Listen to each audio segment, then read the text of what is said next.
네, 남양주시 이 선거구를 지역구로 두고 있는 더불어민주당 삼선의 김미리 경기도 의원 만나보겠습니다. 환영합니다. 안녕하세요. 네, 어서 오십시오.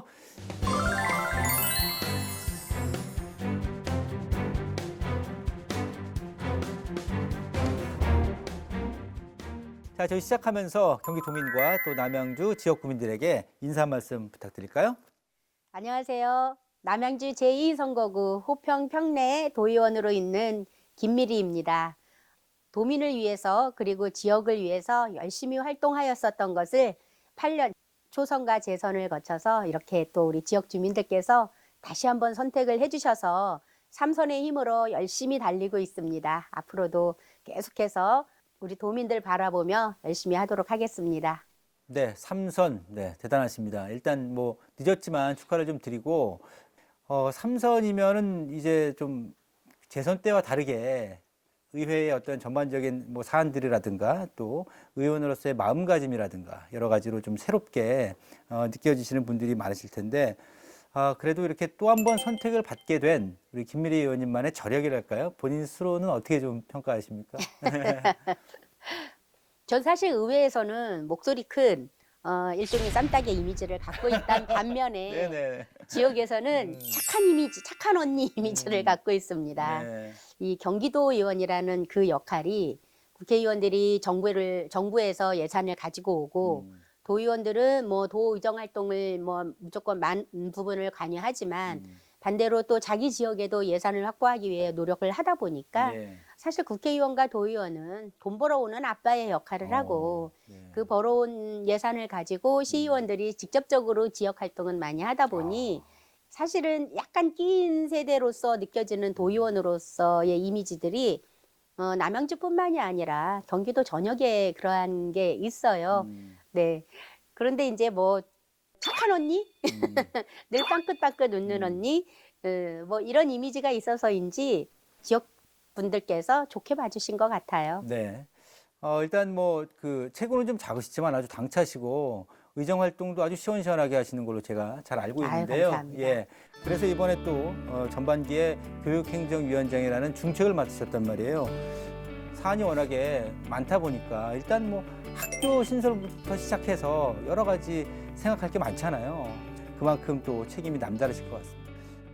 교육위원회가 두 개로 나뉘어지면서 네. 사실 많은 부분들이 그나마 좀 나뉘어져서 그렇긴 한데 교육행정위원회는 어떤 행정적 역할을 하는 그 교육위원회의 주도적 역할을 하는 상임이다 보니까 지금 뭐 사회자님 말씀처럼 학교 신설을 비롯해서 뭐 여러 가지 사안들이 예산이 수립됐다고 하는 과정까지도 힘들지만 네네. 그것이 제대로 안배가 되고 제대로 집행되는지까지도 좀 많은 부분들을 돌아봐야 하는 그런 상황이 있다 보니 네.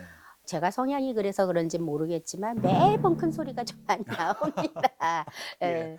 그래도 그 원칙이라는 게 있어요. 원칙과 상식이라는 선에서 그렇죠. 가장 최우선으로는 학생들을 위한 것이어야 한다라는 원칙으로 항상 일하고 있습니다. 네. 네. 자, 그럼 본격적으로 교육행정위의 현안들 몇 가지 중요한 것, 굵직굵직한 것들 좀 한번 들어볼까요? 일단 학교 신설이 있죠. 네. 그는 이제 중투 그 국회에 네. 정부의 중투를 통과해야만 되는 그러한 과정에 있는 학교 신설의 문제는 경기도 전역의 문제예요. 네, 맞습니다. 특히 화성, 울산이나 아니면 이제 남양주도 그렇고요. 신도시가 들어서는 곳들은 특히 집중적으로 해야지 되는 그런 사항들에 있어서 네. 네, 많은 부분들의 중투 준비를 해야 하는 과정도 있고요. 반면에 이런 그 신도시가 아니어도 기존 도시여도 그 학생들이 좀 이렇게 많아지는 유입이 돼서 많아지는 지역도 있는데 그런 곳에도 학교가 부족해요. 네. 그럼 그런 경우에 경기도 교육청 입장에서는 300억 미만으로서는 그 교육청 자율적으로 네. 그 어차피 자체 예산으로서 학교를 좀 지을 수 있게 해야 된다라는 게 지금 교육부로 제안서가 들어가 있는 상황에 네. 저희 의회에서도 함께 지금 그런 마음으로 지역의 학생들의 거리나 안전의 문제 또는 교육 환경의 문제에 있어서 함께 할 수 있도록 지금 가장 중요한 현안이라 볼 수 있고요. 네네. 예, 2023년도 지금 본 예산을 하면서 여러 가지 신설 사업도 많아졌고 네. 기존 사업하고 있는 것들도 많은 그런 가운데 네. 네, 열심히 챙겨보면서 네, 잘못 흘러가지 않도록 잘 챙기고 있습니다. 지역마다 비평준화, 네. 고교 비평준화 지역이 있단 말이에요. 근데 그 부분에 대해서도 상당히 지금 오랫동안 지역마다 추진하고 있는 것도 있고 그런데 이 부분도 좀 고민이 많으실 것 같습니다. 아, 당연합니다. 저희 지역도 벌써 네. 비평준화로 오래된 지역이고요. 제가 거기를 평준화로 해야 된다고 소리 높인 게 벌써 몇 년째입니다. 저희 남양주의 비평준화의 문제도 학생 수 대비 고등학교 학생 수와 했을 때 부족하지 않다라는 정말 행정적으로만 계산을 하다 보니 네네. 학생들이 자기 집에서 학교까지 가는데 한 1시간 반 걸려서 아이고. 가는 경우도 있어요. 네네. 이게 뭐 초등학교는 집 옆에 바로 없으면 큰일 나는 것처럼 하는데 고등학생이라고 해서 그것이 용납이 된다라는 거는 아니죠. 지난번에도 작년 초겨울쯤에 저도 그와 관련한 걸로 토론회를 했었는데 네네. 학생이 그때 토론자로 나왔었어요. 패널로. 예, 예. 그래갖고 걸리는 시간. 그래서 가서 있다 보니 너무 피곤해서 수업 시간에 자꾸 딴짓하거나 졸음이 쏟아져서 하는 그런 피해죠.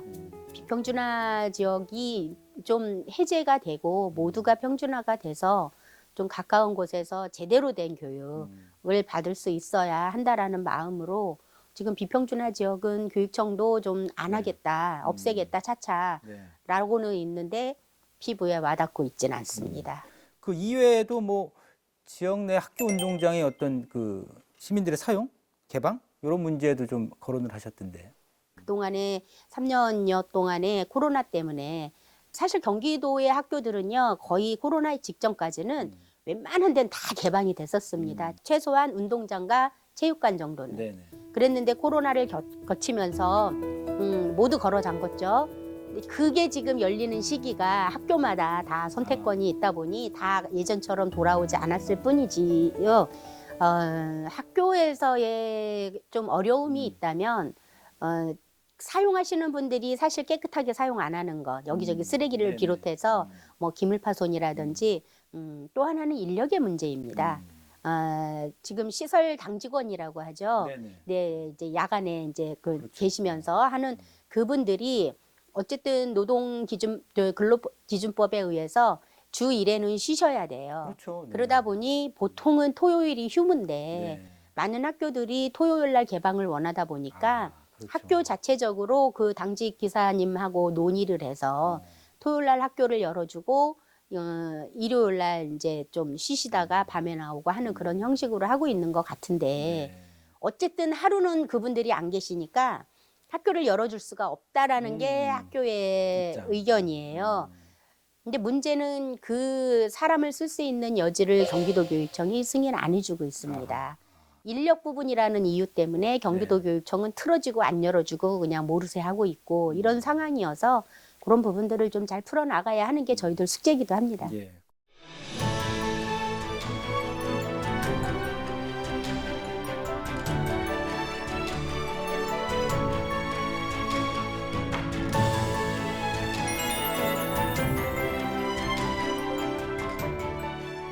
자, 이제 지역구 얘기를 좀 해보겠습니다. 말씀해 주신 것처럼 호평동과 평내동을 지역구로 두고 계신데 남양주가 전체 74만인데 이 두 지역도 12만. 네. 인구가 꽤 많은 편입니다. 예. 이 지역들은 좀 어떤 현안들이 있을까요? 제가 지역구로 있는 호평평내는 네. 남양주 내에서도 그렇게 큰 문제가 없는 좀 좋은 동네라고 볼 수 있겠죠. 이 얘기 또 우리 지역 주민들 들으면 또 버럭하실지 모르겠지만 남양주 전체로 봤을 네, 때 네, 그렇다는 얘기고요. 네. 지금 현재 현안이라면 이거는 지역구의 문제가 아니라 남양주의 문제입니다. 네네. 그 병원이 없어요. 종합병원이 급수 있는 그런 병원이 없어서 남양주 사람들은 뭐 밤에 또는 위급 상황이 벌어지면 구리에 있는 한양대학병원이나 아산병원을 가야지 되는 그런 상황들이 발생을 해요. 그러니까 항상 요구가 많은 게 종합병원이 들어와 주기를 바라는 거였는데 사실 지역 국회의원이 많은 다방면으로 노력은 했지만 네네. 어쨌든 대학병원이나 종합병원들은 민간병원이기 때문에 네네. 어떤 수익성이 보장이 되지 않으면 들어오기가 여의치 않은 그 상황이 정말 그 5년, 6년 계속 접촉만 하다 끝나게 되는 그런 상황들이 많았습니다. 그래서 한 2년 전서부터 경기도 도립병원을 유치하는 걸로 네. 대외비 사항이긴 했지만 남양주가 영순위로 나왔어요. 네네. 네이밍이 있는 큰 종합병원 오. 없고 그냥 우리가 알고 있는 조그만 규모의 뭐 병원들만 있는 그런 상황이어서 예, 지금 저 김동연 지사님이 이 또한 공약 사항으로 하고 또 지사님이 되셔서 저희가 지금 다시 한번 그 물살을 타고 도립병원을 유치를 하려고 하고 있습니다. 전 그렇군요. 도립병원은 지금 그때 용역을 했을 때 만평 부지 필요하다 그랬거든요. 네네. 예, 저희 호평 평내에 딱 만평이 의료용지로 있습니다. 그래서 그러면 시유지인가요? 도유지? 네, 시유지입니다. 시유지. 그 오. 아파트가 기부를 하면서 아하. 아파트 지어질 때 만평을 기부했고 그렇군요. 의료용지로 용도가 의료용지로 돼 있기 때문에 도립병원이 들어오면 건축비만 들어가면 되는 거예요. 그러네요. 토지 오. 비용이 없어요. 네네. 그래서 유인책도 아주 좋고요. 네네.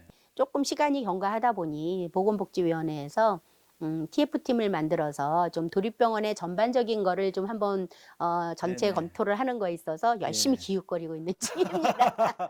바쁘시네요. 예. 네. 야, 그러면 남양주가 좀 큰 도립병원이 생기면 확실히 좀 더 많은 그 지역 주민들께서 기뻐하실 것 같습니다. 아, 그럼요. 네. 남양주가 어린 아기들도 많지만 네. 어르신들도 많아요. 예.